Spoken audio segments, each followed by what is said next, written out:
Alhamdulillahirabbil alamin wassalatu wassalamu ala sayidina Muhammadin wa ala alihi washabihi ajma'in. Amma ba'd. Kita lanjutkan pembahasan dari kitab Syarah Thalathatil Usul karya Syekh Muhammad bin Shalih Al-Utsaimin rahimahullahu taala, membahas matan Thalathatul Usul wa adillatuha karya Syekhul Islam Muhammad bin Abdul Wahhab rahimahullahu taala.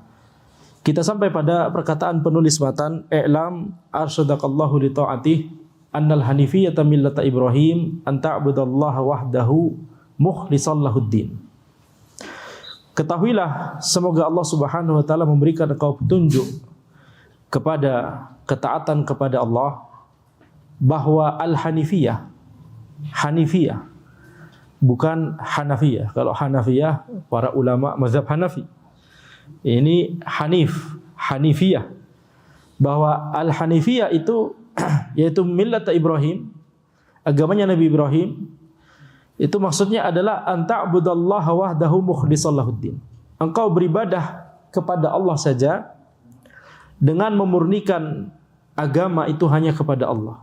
Memurnikan amalan ibadah hanya kepada Allah Subhanahu wa taala. Ini yang dimaksud dengan hanifiyah. Wa bidzalika amrallahu jami'an nas wa khalaqahum laha. Dan dengan hanifiyah inilah, dengan tauhid inilah, karena hanifiyah dengan tauhid sama.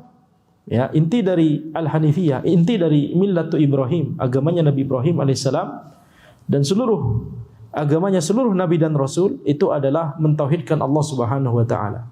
Wa bidzalika amarallahu jami'an nas wa khalaqahum lah. Dengan tauhid inilah Allah memerintahkan seluruh manusia. Dan dengan tauhid inilah itu mengapa Allah menciptakan mereka. Inilah hikmah dan tujuan dari diciptakannya jin dan manusia, untuk mentauhidkan Allah Subhanahu wa taala. Kama qala Allah taala, sebagaimana yang difirmankan oleh Allah Subhanahu wa taala, "Wa ma khalaqatul jinna wal insa illa liya'budun." Tidaklah aku ciptakan jin dan manusia kecuali untuk beribadah kepadaku. Yaitu kecuali untuk beribadah dengan tata cara yang benar kepada Allah Subhanahu wa taala. Dan termasuk tata cara yang benar dalam ibadah adalah mentauhidkan Allah, mengarahkan ibadah tersebut hanya kepada Allah dan mengharapkan pahalanya hanya dari Allah. Jadi makna ikhlas itu ada dua dan harus terpenuhi dua-duanya, yaitu mengarahkan amalan ibadah hanya kepada Allah, tidak diarahkan kepada selain Allah. Kalau diarahkan kepada selain Allah maka itu menjadi syirik akbar. Kemudian makna kedua yaitu mengharapkan pahala dari amalan ibadah tersebut hanya dari Allah, tidak mengharapkan dari selain Allah, tidak mengharapkan pujian orang misalkan, atau tidak mengharapkan dunia. Kalau ini dilakukan maka ini menjadi syirik asghar. Jadi kedua aspek dari makna ikhlas tersebut itu harus sama-sama direalisasikan oleh seseorang supaya dia terhindar dari syirik akbar dan syirik asghar. Ketika dia mewujudkan, merealisasikan dua makna tersebut, dua aspek dari makna ikhlas tersebut, maka kita katakan dia telah mentauhidkan Allah Subhanahu wa taala. Wa makna ya'budun yuwahhidun. Makna dari ya'budun di ayat ini yuwahhidun, yaitu mentauhidkan Allah. Karena tadi setiap sebuah amalan disebutkan di dalam Al-Qur'an dan As-Sunnah, maka itu sudah mencakup, yakni perintah untuk melaksanakan amalan tersebut dengan benar, dengan tata cara yang benar, sesuai dengan yang diridhai oleh Allah Subhanahu wa taala. Wa aqimus shalah, tegakkanlah salat. Itu sudah mencakup perintah untuk mengerjakan salat dengan benar, sesuai dengan tata caranya, sesuai dengan rincian-rincian yang dipelajari di kitab fikih misalkan. Termasuk ketentuan tata cara dalam masalah mengarahkan ibadah salat tersebut harus hanya kepada Allah, dan mengharapkan pahala dari ibadah salat tersebut harus hanya dari Allah Subhanahu wa taala. Baik. Jadi ini kaidahnya. Sehingga kita bisa paham mengapa kemudian Ibnu Abbas radhiyallahu anhuma menafsirkan demikian. Kenapa di dalam ayat wa ma khalaqtul jinna wal insa illa liya'budun, mengapa kemudian ditafsirkan illa liya'budun, yakni illa liwahidun?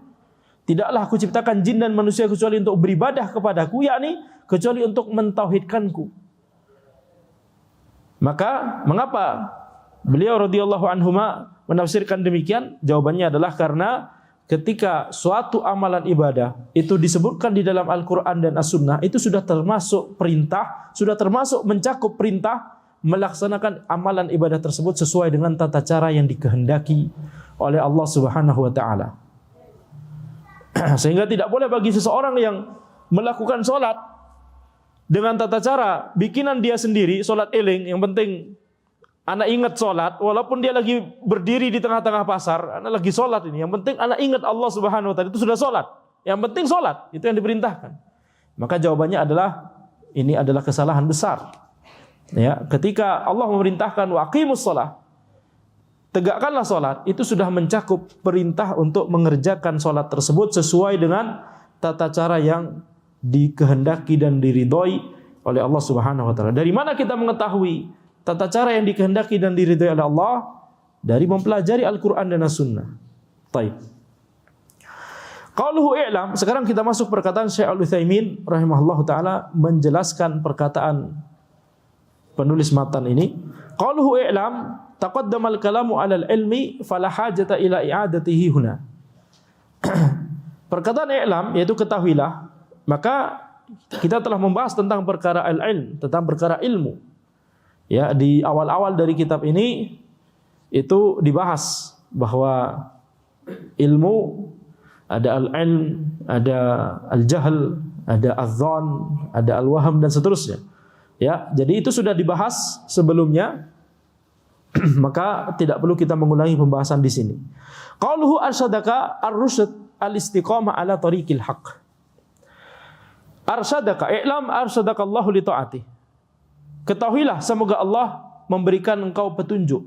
Itu kita terjemahkan demikian, tapi kalimat dalam bahasa Arabnya arsyadaka. Semoga Allah memberikan engkau rusyad. Apa itu rusyad? Al-istiqamah ala tariqil haqq. Istiqamah di atas jalan kebenaran. Itu namanya rusyad. Itu namanya petunjuk atau hidayah. Qaluhu li ta'atihi at-ta'ah muwafaqatul murad fi'lan lil ma'mur wa tarkan lil mahdzur. Makna dari ta'ah, ketaatan kepada Allah, karena kalimatnya tadi apa? I'lam arsyadakallahu li ta'ati. Ketahuilah semoga engkau diberikan petunjuk oleh Allah kepada ketaatan kepada Allah. Jadi apa yang dimaksud dengan ketaatan kepada Allah? Muwafaqatul murad, yaitu sesuai dengan apa yang dikehendaki oleh Allah. Fi'lan lil ma'mur, yaitu dengan cara mengerjakan apa-apa yang diperintahkan oleh Allah, wa tarkan lil mahdzur, dan meninggalkan apa-apa yang dilarang oleh Allah Subhanahu wa taala. Jadi ini adalah makna dari ta'ah, makna dari ketaatan kepada Allah Subhanahu wa taala. Mengerjakan apa yang diperintahkan oleh Allah dan meninggalkan apa yang dilarang dan diharamkan oleh Allah Subhanahu wa taala. Sehingga yang namanya ketaatan kepada Allah itu sangat berlandaskan kepada ilmu. Kita harus mengilmui terlebih dahulu apa saja yang diperintahkan oleh Allah, apa saja yang dilarang oleh Allah Subhanahu wa taala. Dan hal-hal yang diperintahkan oleh Allah tadi, kita harus tahu juga tata cara yang diridhoi oleh Allah. Tidak hanya kita mengetahui Allah memerintahkan kita sholat, Allah memerintahkan kita puasa, tapi habis itu kita tidak tahu tata cara yang benar, rincian hukum-hukum terkait sholat, rincian hukum-hukum terkait puasa misalkan. Ya, jadi ketaatan kepada Allah Subhanahu wa taala itu sangat berlandaskan kepada ilmu. Makanya di surat Al-Asr ini sudah kita bahas, betul tidak? Diawali dengan al-ilm. Jadi kewajiban yang harus dilakukan oleh seseorang, yang pertama ilmu, yang kedua mengamalkan ilmu tersebut, yang ketiga apa? Mendakwahkan, menyebarkan ilmu tersebut, kemudian yang keempat bersabar dalam setiap proses tersebut. Bersabar dalam belajar, bersabar dalam mengamalkan, bersabar dalam mendakwahkan. Baik. Qauluhu al-hanifiyah hiya al-millah al-ma'ilah 'anil syirik al-mabniyah 'alal ikhlasi lillahi azza wa jalla. Al-hanifiyah itu adalah al-millah al-ma'ilah 'anil syirik, yaitu agama yang menjauhi kesyirikan. Agama yang hanif. Apa yang dimaksud agama yang hanif? Agama yang jauh dari kesyirikan. Hati yang hanif, hati yang menjauh dari kesyirikan, mendekat kepada tauhid. Ini makna dari hanif. Ya, jadi agamanya Nabi Ibrahim alaihissalam nanti akan kita jelaskan, ya, itu disebut Al-Hanifiyah, disebut di dalam Al-Qur'an sebagai Al-Hanifiyah. Jadi Al-Hanifiyah ini adalah agama yang menjauh dari kesyirikan, al-mabniyah 'alal ikhlasi lillahi azza wajalla. Dibangun di atas keikhlasan kepada Allah. Dengan dua makna, dua aspek makna ikhlas tadi. Mengarahkan amalan ibadah hanya kepada Allah dan mengharapkan pahala dari amalan ibadah tersebut hanya dari Allah Subhanahu wa taala. Jadi ini adalah pondasi dari Al-Hanifiyah. Pondasi dari agama yang hanif. Pondasi dari agamanya Nabi Ibrahim alaihissalam dan seluruh agama dari para nabi dan rasul. Ini adalah pondasinya, yaitu mentauhidkan Allah Subhanahu wa taala. Qauluhu millah, kemudian perkataan penulis yaitu millah. Apa yang dimaksud dengan millah? Ay tariquhu ad-dini alladhi yasiru alaihi salatu wassalam. Millah itu adalah jalan, ya, yang ditapaki oleh Nabi Ibrahim alaihissalam. Millatu Ibrahim yaitu jalan yang ditapaki oleh Nabi Ibrahim alaihissalam. Akidah beliau, amalan ibadah beliau, adab dan akhlak beliau. Maka ini adalah millah Ibrahim alaihissalam. Kemudian Ibrahim di sini dijelaskan juga huwa Khalilur Rahman. Siapa Ibrahim? Kekasih Ar-Rahman. Qala azza wa jalla wattakhadallahu Ibrahim khalila. Allah itu mengambil Nabi Ibrahim alaihissalam sebagai kekasih. Wa huwa abul anbiya, dan beliau adalah bapaknya para nabi. Ya. Karena para ulama menyebutkan tidaklah ada yakni para nabi dan rasul minimal yang kita ketahui secara terperinci nama-namanya setelah Nabi Ibrahim alaihissalam kecuali keturunannya Nabi Ibrahim alaihissalam. Atau mayoritas, ya, para nabi dan rasul setelah beliau itu adalah keturunannya Nabi Ibrahim alaihissalam. Makanya disebut Abul Anbiya. Wa qad taqarrara dzikru manhajihi fi mawadhi' katsirah lil iktida'i bihi. Dan telah banyak disebutkan yaitu bagaimana manhaj beliau dalam beragama, tata cara beliau dalam beragama di banyak tempat supaya kita bisa mengambil teladan dari beliau. Taib. Di sini disebutkan Al-Hanifiyah. Disebutkan bahwa Al-Hanifiyah adalah millatu Ibrahim. Ini diambil dari ayat-ayat Al-Qur'an. Beberapa ayat di Al-Qur'an, banyak sekali ayat di Al-Qur'an itu menyebutkan keutamaan dari Nabi Ibrahim alaihissalam. Inna Ibrahim kana ummatan qanitan lillahi hanifa wa lam yakun minal musyrikin. Sesungguhnya Ibrahim itu adalah seorang ummah, seorang pemimpin, seorang teladan. Qanitan, tunduk kepada Allah. Inna Ibrahim kana ummatan qanitan lillahi, tunduk kepada Allah, hanifa, seorang yang hanif, seorang yang cenderung mendekati kebenaran, mendekati al-haq, mendekati tauhid, dan cenderung menjauhi dari kesyirikan. Itu yang dimaksud makna hanif tadi. Walam yakun minal musyrikin, dan Ibrahim bukan termasuk orang-orang musyrik. Kemudian di ayat yang lain misalkan maka Ibrahimu Yahudiyya wala Nasraniyya walakin kana hanifan muslima wa ma kana minal musyrikin. Ibrahim bukanlah seorang Nasrani, bukanlah seorang Yahudi. Akan tapi Ibrahim adalah seorang yang hanif, seorang muslim, dan Ibrahim bukan seorang musyrik, bukan termasuk orang-orang yang melakukan kesyirikan. Ajib ya nih. Allah Subhanahu wa taala di dalam Al-Qur'an itu sudah membantah orang-orang yang akan muncul belakangan yang mengatakan bahwa tiga agama, Yahudi, Nasrani, dan Islam ini adalah agama Ibrahimiyah, Abrahamic faith, itu bahasa Inggrisnya, Abrahamic faith, yaitu agama yang bersumber dari Nabi Ibrahim alaihissalam. Seluruh dari tiga agama tersebut, Yahudi, Nasrani, kemudian Islam, ya, itu disebut Abrahamic faith. Jadi seolah dikategorikan, dikelompokkan dalam satu kategori. Maka kita katakan kita tidak setuju dengan pengelompokan ini. Ya, kita tidak setuju dengan pengelompokan ini. Kenapa Yahudi disebut termasuk Abrahamic faith? Karena Yahudi dari yakni Bani Israel. Israel itu adalah Nabi Yakub, Nabi Yakub putra dari Nabi Ishak, Nabi Ishak putra dari Nabi Ibrahim. Mengapa Nasrani bagian dari Abrahamic Faith? Kira-kira?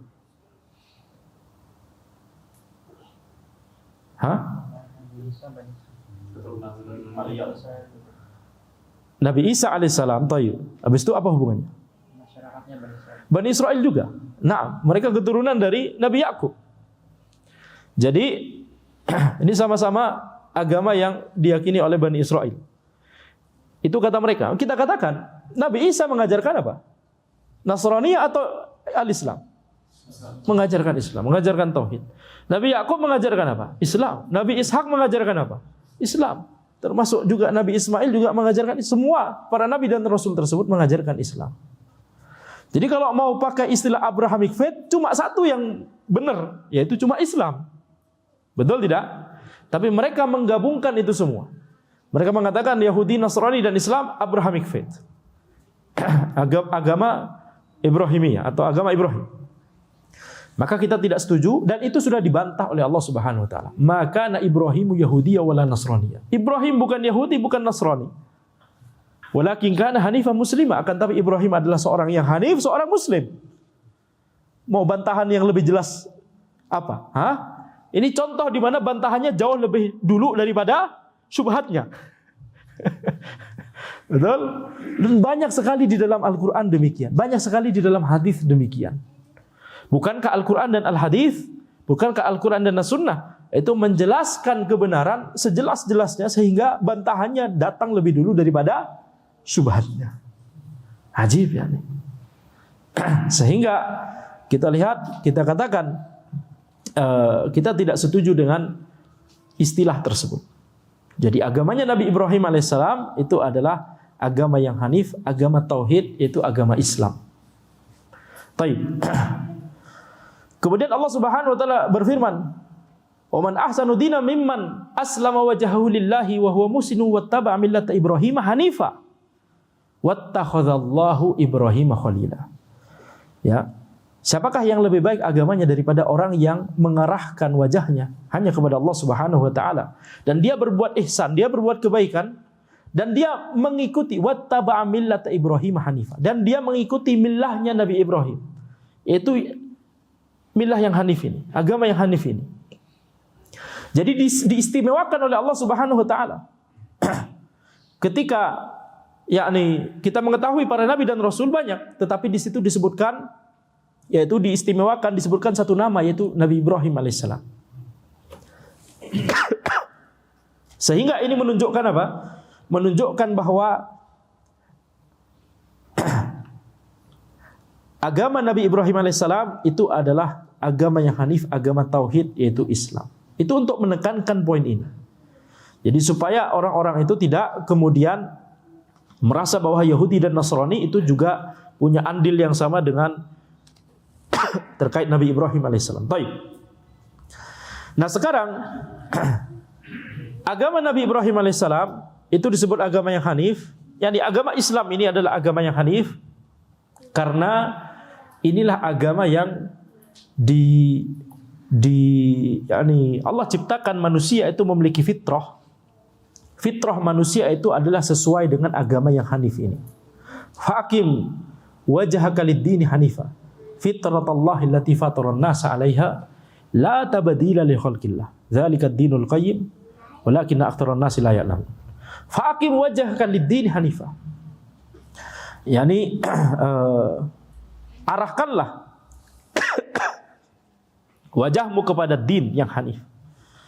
Fitratallahi allati fataran nasa 'alaiha. Itu fitrah Allah yang Allah ciptakan manusia di atas fitrah tersebut, la tabdila li khalqillah. Tidak ada yang bisa mengubah penciptaan Allah. Tidak ada yang bisa mengubah bayi yang baru lahir diubah sehingga tidak memiliki fitrah yang hanif tersebut, tidak ada. Itu sudah ketentuan dari Allah Subhanahu wa taala. Setiap bayi yang lahir pasti dilahirkan di atas fitrah tersebut. Jadi fitrah yang yang lurus ini, fitrah yang hanif ini, dengan fitrah itulah semua manusia diciptakan. Makanya Nabi Muhammad SAW kemudian menjelaskan, menafsirkan, memperjelas ayat ini. Ma min mauludin illa yuladu alal fitrah. Tidaklah bayi itu dilahirkan kecuali dia dilahirkan di atas fitrah. Fa'abawahu yahwidani au yunassirani au yumajjisani. Kemudian kedua orang tuanya lah yang kemudian menjadikannya Yahudi, kemudian menjadikannya Nasrani atau menjadikannya Majusi. Kedua orang tuanya sebagai perwakilan dari lingkungan. Lingkungan pertama terhadap seorang bayi adalah orang tuanya. Habis itu kemudian lingkungan yang lebih lebar, lebih luas. Ya, jadi kita lihat bahwa itu mengapa agama tauhid, agama Islam itu disebut sebagai agama yang hanif, karena dia sesuai dengan makna yang hanif, yaitu cenderung kepada tauhid, cenderung menjauh dari kesyirikan. Kemudian agama yang hanif, yakni maksudnya adalah dia sesuai dengan fitrah yang Allah ciptakan manusia di atasnya. La tabdila li khalqillah. Tidak ada yang bisa mengubah penciptaan Allah Subhanahu wa taala. Allah menetapkan setiap bayi itu di atas fitrah, maka tidak ada yang bisa mengubah hal tersebut. Baik.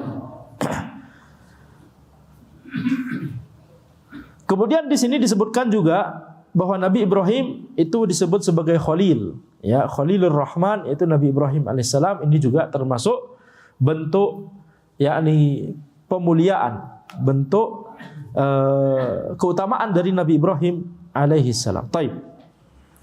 Qaluhu an ta'budallah, hadhihi khabar an, hadhihi khabaru an fi qawlihi annal hanifiyah. Hadhihi khabaru anna fi qawlihi annal hanifiyah. Taib. Di sini perkataan penulis annal hanifiyata millata Ibrahim an ta'budallaha wahdahu mukhlishan lahuddin. Jadi makna dari kalimat ini adalah bahwa hanifiyah, yaitu millahnya Nabi Ibrahim, itu adalah, nah jadi itu ada kata adalah di situ. Kalau menerjemahkan harus dipahami demikian. Jadi an ta'budallah itu adalah khobar. Nah, makanya disebutkan di sini, dijelaskan oleh Syekh Al-Utsaimin, itu adalah khobar dari annal hanifiyah millata Ibrahim. Taib. Wal ibadah bimafhumiha al-am hiya tadhallul lillahi mahabbatan wa ta'ziman bi fi'li awamirihi wa ijtinabi nawahihi 'ala al-wajhi alladhi ja'at bihi syara'i'uh. Sekarang kita masuk pada definisi dari ibadah. Karena kalau kita mempelajari tentang tauhid, tadi kita sebutkan bahwa tauhid itu adalah ikhlas, mengarahkan ibadah hanya kepada Allah dan mengharapkan pahala hanya dari Allah. Berarti kita harus paham apa makna ibadah. Nah, makna ibadah itu ada dua, ada makna umum dan ada makna khusus. Ini istilahnya penulis syarah, yaitu Syekh Al-Utsaimin, ada makna umum dan ada makna khusus. Supaya lebih memahamkan, kita pakai istilah yang lain yang juga disebutkan oleh para ulama, yaitu ibadah. Makna ibadah itu bisa kita lihat dari sisi perbuatan seseorang, perbuatan makhluk. Berarti apa definisi dari ibadah? At-tadhallul lillah, yaitu tunduk kepada Allah, mahabbatan wa ta'ziman, disertai dengan rasa cinta dan pengagungan kepada Allah, bi fi'li awamirihi, dengan cara mengerjakan apa-apa yang Allah perintahkan, wa ijtinabi nawahihi, dan dengan cara meninggalkan, menjauhi apa-apa yang Allah larang, alal wajhil ladzi ja'at bihi syara'i'uhu, sesuai dengan tata cara yang itu dijelaskan oleh syariat Allah Subhanahu wa taala. Jadi di sini menafsirkan ibadah sebagai perbuatan. Apa itu ibadah? At-tadhallul lillah. Apa itu ibadah? Menundukkan diri, menyerahkan diri, tunduk kepada Allah Subhanahu wa taala, disertai dengan rasa cinta dan pengagungan. Ini namanya ibadah. Berarti apa? Ini dilihat dari sisi perbuatannya makhluk tersebut. Ketika dia beribadah, dia tunduk kepada Allah Subhanahu wa taala. Mengerjakan ibadah dengan cara disertai juga dengan melaksanakannya dengan disertai dengan cinta dan pengagungan kepada Allah Subhanahu wa taala. Tapi ada makna ibadah yang kedua yang disebut oleh penulis syarah di sini, yaitu Syekh Al-Utsaimin, sebagai makna khusus. Kita pakai istilah lain supaya lebih memahamkan. Para ulama itu menggunakan redaksi lain untuk makna yang kedua ini, yaitu makna ibadah dari sisi amalan perbuatannya. Kalau yang pertama tadi dari sisi perbuatannya, kalau yang kedua adalah apa yang dilakukan, apa yang diperbuat. Beda, betul tidak? Yang satu kata kerjanya, yang satu kata benda yang diterapkan kata kerja tersebut. Yang satu fi'il, yang satu ism. Nah, jadi makna kedua dari ibadah itu adalah mendefinisikan apa saja amalan-amalan yang berupa amalan ibadah. Makanya kemudian di sini para ulama banyak menggunakan untuk makna kedua ini definisi yang dirumuskan oleh Syekhul Islam Ibnu Taimiyah rahimahullah, yaitu apa? Ismun jami'un likulli ma yuhibbuhullahu wa yardah minal aqwali wal a'mal adh-dhahirah wal batinah. Yaitu sebuah kata yang umum yang mencakup seluruh apa yang Allah cintai dan Allah ridhoi, yaitu berupa perkataan ataupun perbuatan, baik yang zahir ataupun yang batin. Berarti di sini menafsirkan, menjelaskan ibadah. Ibadah adalah apa berarti? Ibadah itu adalah perkataan dan perbuatan, baik yang zahir ataupun yang batin, yang itu dicintai dan diridhoi oleh Allah. Berarti apa? Menjelaskan amalannya, betul tidak? Menjelaskan perbuatan, amalan perbuatannya itu apa saja. Apa saja kriteria supaya itu bisa disebut ibadah. Kriteria utama disebutkan di sini yaitu apa? Hal itu dicintai dan diridhoi oleh Allah Subhanahu wa taala. Setiap yang Allah cintai dan Allah ridhoi itu adalah amalan ibadah. Baik. Jadi ini dua makna dari ibadah, dan di sini Syekh Al-Utsaimin rahimahullah menggunakan istilah ibadah makna umum dan makna khusus. Kita baca lagi perkataan beliau. Wal ibadah bimafhumiha al-'am hiya tadhallul lillahi mahabbatan wa ta'ziman bi fi'li awamirihi wa istinabi nawahihi 'ala al-wajhi alladhi ja'at bihi syara'ihu. Ibadah dengan maknanya yang secara umum maksudnya adalah menundukkan diri, menyerahkan diri hanya kepada Allah dengan disertai rasa cinta dan pengagungan kepada Allah, dengan mengerjakan apa-apa yang Allah perintahkan, menjauhi apa-apa yang Allah larang, sesuai dengan tata cara yang disebutkan oleh syariat Allah Subhanahu wa taala. Ini berarti makna sesuai dengan perbuatannya, pekerjaan yang dilakukan makhluk tersebut. Apa?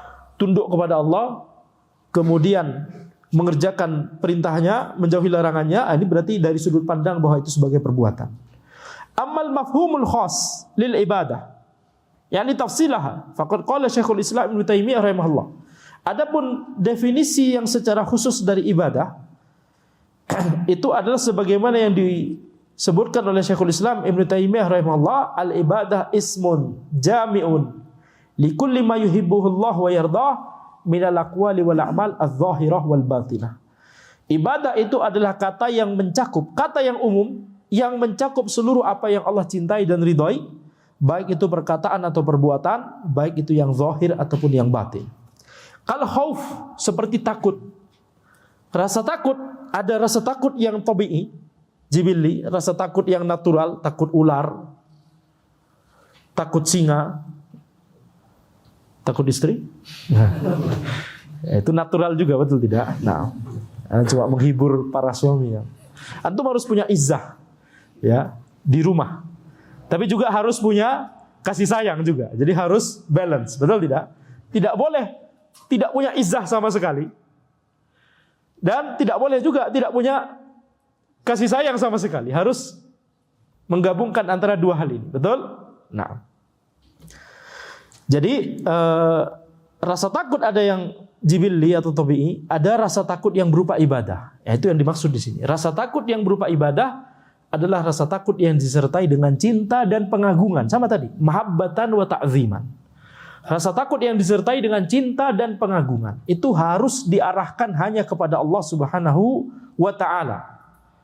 Tidak boleh diarahkan kepada jin penunggu tempat tertentu misalkan. Rasa takut disertai dengan pengagungan.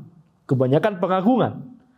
Kalau disertai juga dengan cinta, ini jelas ini rasa takut yang berupa ibadah. Tidak boleh diarahkan kepada selain Allah. Kalau khauf, berarti ini apa? Ini berarti termasuk amalan hati, betul tidak? Ini termasuk amalan hati. Jadi hal-hal yang bisa termasuk ibadah, yang penting itu dicintai oleh Allah, diridhoi oleh Allah, baik itu perkataan zahir, berarti perkataan lisan, mengucapkan kalimat syahadat, dicintai oleh Allah, berarti ibadah. Mengucapkan salam, dicintai oleh Allah, berarti ibadah. baca Al-Quran dicintai oleh Allah, berarti ibadah, betul tidak? Ini perkataan lisan. Ataupun perkataan batin, perkataan hati, niat kita ketika melakukan amalan, itu perkataan hati kita. Akidah kita, itu perkataan hati. Apa yang antum yakini tentang Isra Mi'raj, terjadi atau tidak? Nah, itu berarti perkataan hati kita. Ya, kalau sesuai dengan syariat Allah Subhanahu wa taala, sesuai dengan Al-Qur'an dan As-Sunnah, maka itu adalah ibadah. Kemudian amalan, perbuatan zahir, contohnya salat. Apakah dicintai oleh Allah? Apakah diperintahkan di Al-Qur'an dan As-Sunnah? Naam. Maka itu adalah ibadah. Seperti misalkan juga puasa, termasuk juga ibadah. Atau perbuatan batin, perbuatan hati, yakni amalan hati. Seperti yang disebutkan tadi, yaitu al-khauf, takut yang berupa ibadah. Itu adalah amalan hati yang berupa ibadah. Kemudian cinta kepada Allah, amalan hati. Berharap kepada Allah, amalan hati. Tawakal kepada Allah, amalan hati. Ya, banyak sekali amalan hati, dan itu juga adalah merupakan bagian dari ibadah. Itu harus hanya diarahkan kepada Allah. Jadi ketika kita mempelajari tauhid, ketika kita ingin merealisasikan tauhid kepada Allah, apa tadi makna tauhid? Mengarahkan ibadah hanya kepada Allah dan mengharapkan pahalanya hanya dari Allah. Berarti kita harus tahu apa saja yang merupakan ibadah. Kalau kita sudah tahu prinsip umumnya, yaitu kalimat barusan, itu prinsip umumnya. Kita harus tahu apa saja yang merupakan ibadah, supaya kita bisa mengarahkan ibadah ini hanya kepada Allah dan mengharapkan pahalanya hanya dari Allah Subhanahu wa taala. Tidak boleh kemudian, ya, jangan sampai kondisinya adalah kita tidak tahu bahwa itu adalah ibadah, kemudian kita arahkan kepada selain Allah Subhanahu wa taala. Nah, yang banyak terjadi adalah banyak dari manusia itu adalah tidak sadar amalan ibadah yang berupa amalan hati. Kalau amalan ibadah yang berupa perkataan lisan, banyak orang sudah tahu. Baca Quran itu termasuk ibadah. Mengucapkan salam termasuk ibadah. Mengucapkan perkataan yang baik termasuk ibadah. Banyak orang sudah tahu.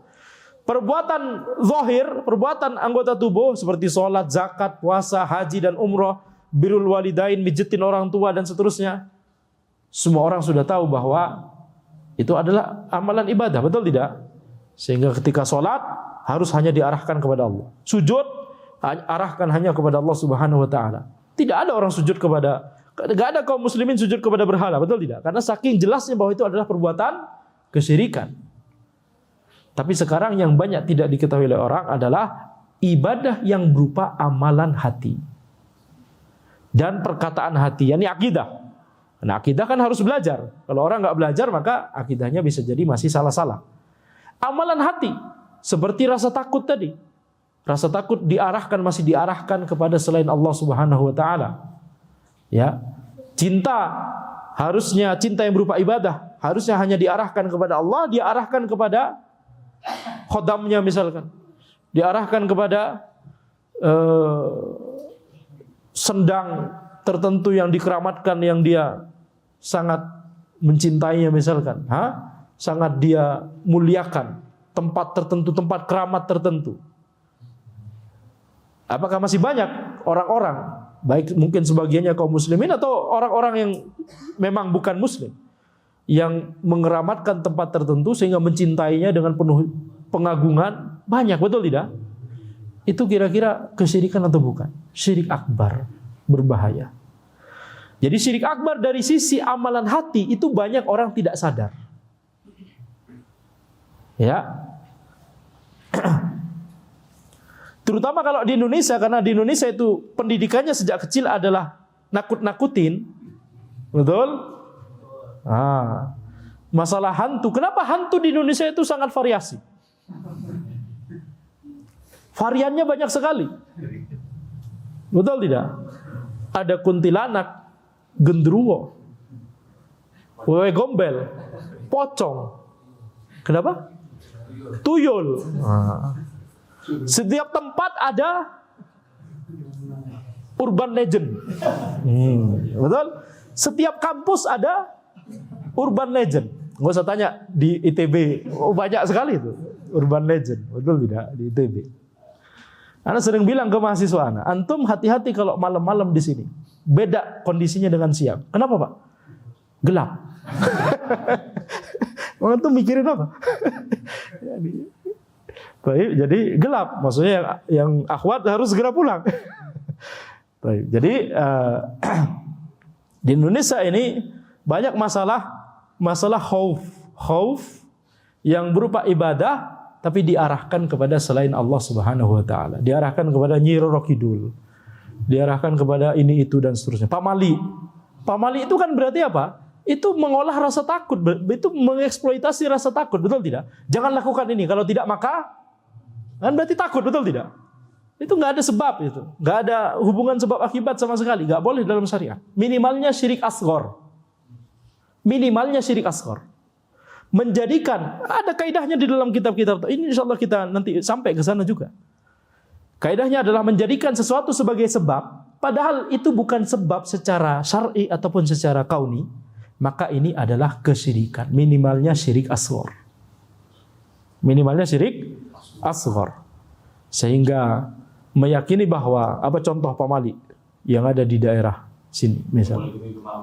Tidak boleh gunting kuku malam-malam. Kenapa? Nggak tahu. Pokoknya nggak boleh. Betul. Nggak boleh di pintu. Nggak boleh? Di pintu. Ya, ngalangin jalan. Betul. Nanti kejepit juga.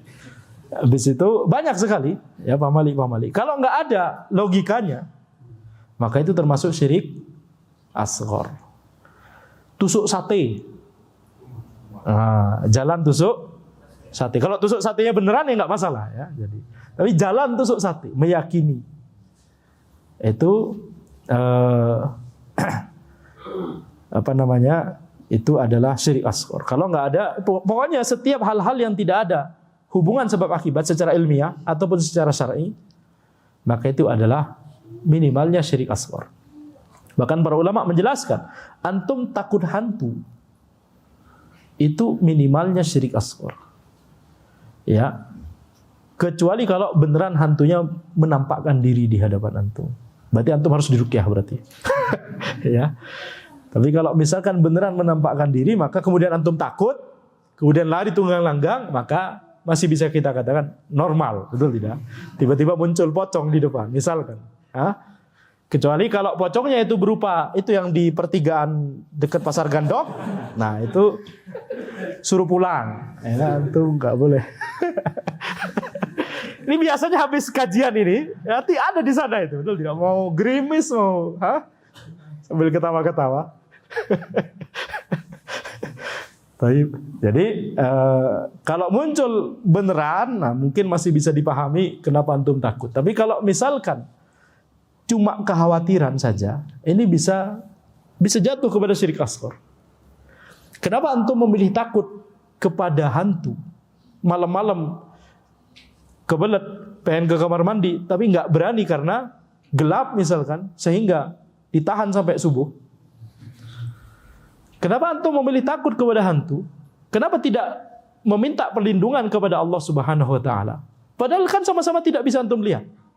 Kenapa antum memilih kemudian fokus kepada dan takut kepada jin misalkan?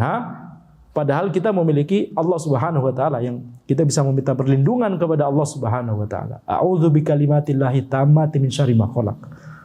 A'udzu bikalimatillahi tammah min kulli syaitonin wahammah wa min kulli ainin lammah. Itu kalimat kita minta perlindungan. Kalau nggak hafal, a'udzubillahi minasyaitonir rajim, selesai. Sama juga, minta perlindungan kepada Allah. Taib. Tapi juga jangan seperti kawan ana yang ana sudah bilang, antum jangan takut sama jin, takut sama hantu. Dia terlalu takut. Habis itu dia latsar apa? CPNS itu apa? Kan kemudian ada jerit malam. Ya. Ini namanya jerit malam kan harusnya kan rame-rame, betul tidak? Tapi dia ingat bahwa antum nggak boleh takut sama hantu, nggak boleh takut sama jin. Ini ucapkan auzubillahi minasyaitonirrajim. Kalau sudah panik nggak ingat yang tadi, auzubikalimatillahi tammati min syarri ma khalaq. Ya. Akhirnya apa? Dia beneran mengucapkan itu. Alhamdulillah masih ingat. Tapi sambil mengucapkan sambil auzubikalimatillahi tammati. Sambil takut ya, ya tidak masalah. Ada peningkatan. Minimal tetap berjalan di tengah kegelapan ya. Daripada tidak sama sekali, betul tidak? Ya kita sedikit demi sedikit. Baik. Ini pendidikan di Indonesia yang salah sejak kecil. Antum kalau punya anak, jangan suka nakut-nakutin. Oh, petir. Atau hantu misalkan, jangan. Ya. Jadi makanya di Indonesia banyak sekali ragamnya karena jinnya itu bisa jadi senang. Ya, karena ketakutan itu dipelihara, bahkan dilestarikan, itu mereka mengeksploitasi tempat-tempat yang kita katakan ini jangan ke sana. Itu malah jinnya malah justru mengeksploitasi hal itu. Ya, jadi tidak boleh. Baik. Demikian bisa Anda sampaikan dalam pertemuan kita. Insyaallah kita lanjutkan di pertemuan berikutnya. Hadza wallahu alam. Subhanakallahumma bihamdika asyhadu an la ilaha illa anta astaghfiruka wa atubu ilaik. Assalamualaikum warahmatullahi wabarakatuh.